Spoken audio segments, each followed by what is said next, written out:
all over the world, you're going to watch. Then when you are coming, you have to know that we are business. I'm a businessman. Praise the Lord. Hallelujah. How many believe that when you believe in Christ, you will be promoted? Mm-hmm. In Mark 9:20, he said, when you believe, all things are possible. First, believe in yourself. Mm-hmm. Believe in the name of Christ. Yes. You'll be promoted. Amen. Look at me, I'm model. And have help. Like Joseph, who was an half help. But God took him to the throne. Mm-hmm. My mate cannot come to where I am today. Hallelujah! Amen. And the car I drive, they can't drive. Praise the Lord. Hallelujah. Right now, as I'm standing here, I can build any other one of you. Congratulations for coming. Amen. Number 3, you have to live a holy life. Romans 12:1-2.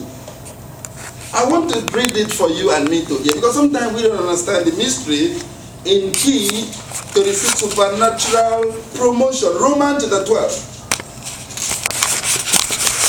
Now concerning spiritual gifts, brethren, I read 1 Corinthians, not Romans, sorry. I want to read Romans 12 from 1-2.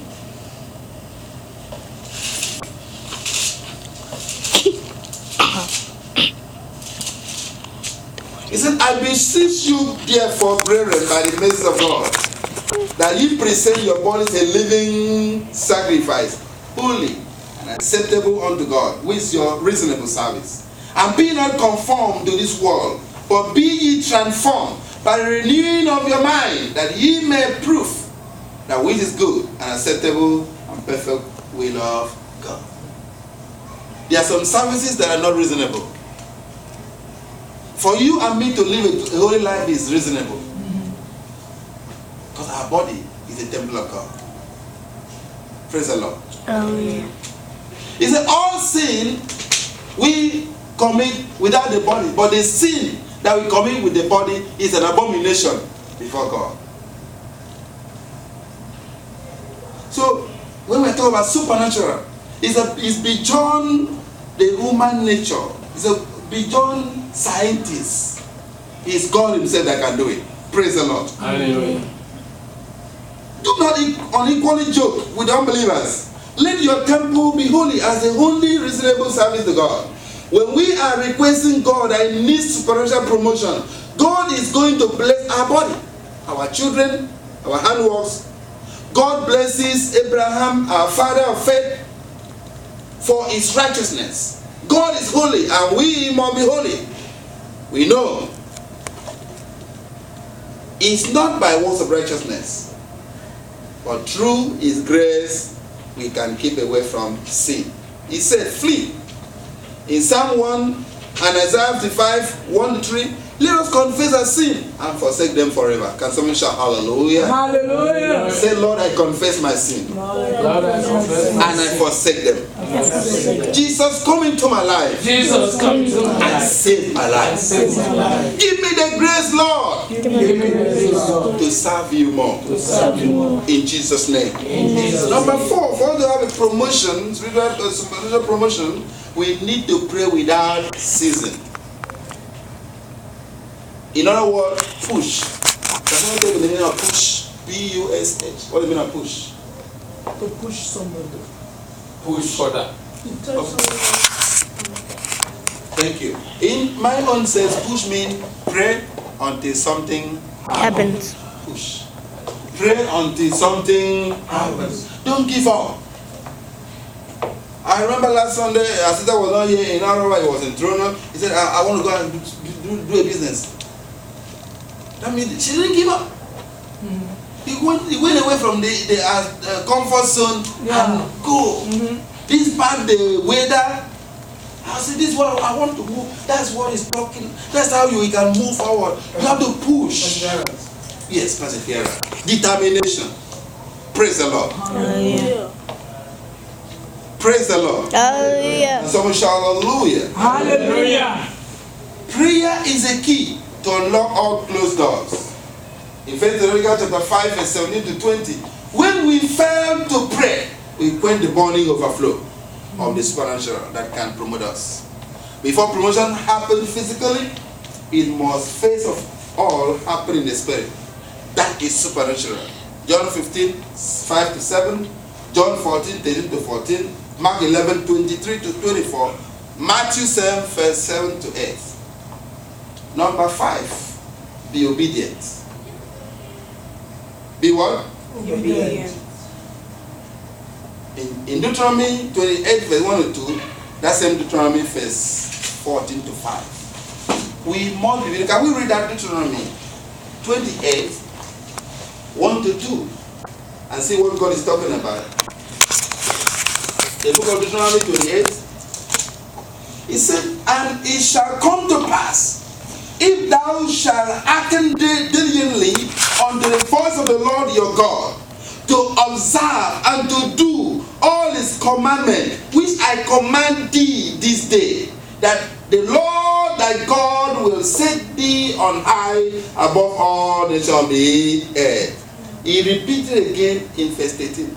He said he wants us to be the head. Now you cannot be the head, I cannot be the head if we don't obey him. I have a sibling, we are 10, I'm number 6. What made God to make me different from others? Because I obey my parents. Praise the Lord. Hallelujah. I obey my parents. When you obey your parents, when you obey the people that have rule over you, the authority over you, God do what? Promote you. Praise the Lord. Hallelujah. Can someone shout hallelujah? Hallelujah. Can someone shout hallelujah? Hallelujah. I'm not hearing your voice. Hallelujah. That's Deuteronomy 28. He said, and all these blessings shall come on thee, and overtake thee, if thou shalt hearken unto the voice of the Lord thy God. God asked one prophet in the Bible, he said, to obey and sacrifice. Which one do you want? The other one said, is sacrifice. He said, no, to obey is the best. I told one of my sons in the ministry back home, when he was so stubborn, and one day I called him in the presence of every member of the church. I said, to obey or sacrifice, which one do you like? He said, sacrifice. Okay, I give you continue. The guy was so influential. I mean, when you see a young guy, when he speaks prophecy, and he says, thing come out from your body, thing will come out, you see physically. He was so rich. Me is my son, but he overran me in riches. But the grace was not there. Because he loved sacrifice and obedience. He did not have humility to humble before those who have been before him. You know what happened? He was just planning to start his ministry in January. I remember I went to see him. I said, how are you doing? He said, I just bought a coat. I want to do I want to do a celebration in December 25. Yeah, he invited everybody. Could you believe me? He killed that coat on the 25th to do celebration on 26th. That night, he died. I'm the one. With my church member, we went to bury him. Because he loves sacrifice. This thing I'm teaching you is something very important. I want to be promoted. I want to be number 1. I want to be achiever. Yes. But we must be obedient to God and the people that God put before us. When you talk, look at people's head and see. There are some people that are different from you. It doesn't mean they are not, even though they don't reach, it doesn't matter. God doesn't look at their appearance. He looks into the grace. The covenant that God has made with people. People have been before us. We need to submit for them. We need to humble. In Yoruba they say, for me, they go, they bow down. Is it not so? Yeah. But in this part of the world, everybody, a child does not respect his parents. Wife does not respect the husband. I'm in a Western world. But the Bible said that the husband is a coffresh. to the wife. If not even overnight, they call the police for the husband, and then later they live together again. And before you know, the husband can be called away, and the woman will be alone with the family, with the children. Is that promotion? No. No. Church, I'm teaching on the supernatural prayer. What should we do to be promoted? When God has covenanted that we are going to be the head, that means we are going to see our children, even great-grandchildren. Why should we die young? Because we are not submissive. We are not respecting people who have been before us. Praise the Lord. Amen. Praise the Lord. Hallelujah. I'm not hearing your voice. Hallelujah. I said, praise the Lord. Hallelujah. There's one scripture that we have to look at when we come down in point 7. This is point 6. For you to be supernatural promoted, you need to pay your tithe. This is one of the powerful keys for supernatural promotion. If you look at the book of Malachi chapter 3, from verses 13, God is asking you to try Him being herein. If you look into the Bible, from Genesis to Revelation, there's no place God said, try me. It's only in tithing. The moment you don't tithe, your way is tight. He said, give, it shall be given back unto you. Praise the Lord. Hallelujah. Thank God for what God is doing in Canada. And if you give us million, we'll give you an income tax receipt to get back from the government again. But are you really giving? In another way you give, but the government is blessed. That's why you see government of Canada become blessed than any country in the world. But we don't know. This is wisdom. In United States, they say God first. You take the income tax receipt, you go and claim back the money from the government. Government now become blessed. But are we blessed? Shout hallelujah! Hallelujah. I'm not hearing your voice. Shout hallelujah! Hallelujah. Believers, you have to do it with all love. You have to do it with all trust. In Jeremiah 17:5-7, try God by giving more than 10% of your income to God's expansion projects. It can be here, it can be anywhere in the world. I remember last year or so, I went to a ministry. You know how much I donated? When the bishop came, that bishop, I think it's from Port Harcourt. When the January came, do you know they didn't give me income tax receipt? I went to the secretary. The secretary is my brother.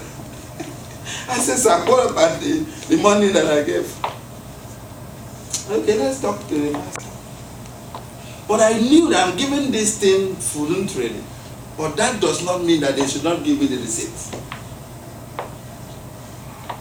And when opportunity come again, they say we must give. You know what I give again? I gave. Praise the Lord. Hallelujah. Oh God, if you can give, God is going to supernaturally prosper you. He will destroy the termites. If you read that book of Malachi, you see, he said, I will rebuke the devourer. The devourer is the disease. The devourer is sickness. The only reason that one of our daddy would have passed away, maybe because of the way he was in the past years, caring for people, God preserved his life. And some will shout hallelujah. Hallelujah. When you can give, you will be spiritually and supernaturally promoted. Financially. When I met the pastor on Saturday, we went for the funeral. You know, my brother never called me to visit before. I was shocked when he came to me and said, Reverend, he didn't even know I started the ministry. Reverend, what's happening? What? I said, okay, so we're waiting for you. He called me, we talked while we were visiting the funeral. So hallelujah. Hallelujah. Everyone came to me and said, that is cool. That's promotion. How I can be recognized in the public in that chapel, we were many. I was called to read the Bible. I don't know, maybe because of my giving to that ministry that make the man to recognize me. I don't know. But I don't think he's the one. It's because we have a big heart to give. Praise the Lord. Hallelujah. I said, praise the Lord. Hallelujah. Your voice here. Praise the Lord. Hallelujah. Finally, in what we should do, recognize the people in authority. I did this ministry, this secret for many years. Why young people die? Why people cannot be promoted? When you go against somebody that has been promoted, who have the grace, we go at the back, we begin to condemn them. It is bad. So I'm going to open the Bible, we're going to read that scripture. He said, this is a key many believers do not have. Genesis 12, 1 to 2. If you bless a person on authority, God shall bless you. Psalm Chronicles 20 verse 20. And Romans 13 verse 1 to 6. I'm going to read Romans 13 verse 1 to 6. Can we read please? Romans 13, 1 to 6. What I'm teaching today is on what we should do to be spiritually or supernaturally promoted. Romans 13. I read. Let every soul be subject unto the higher powers. For there is no power but of God. The powers that be are ordained of God. Whosoever therefore resisted the power, resisted the ordinances of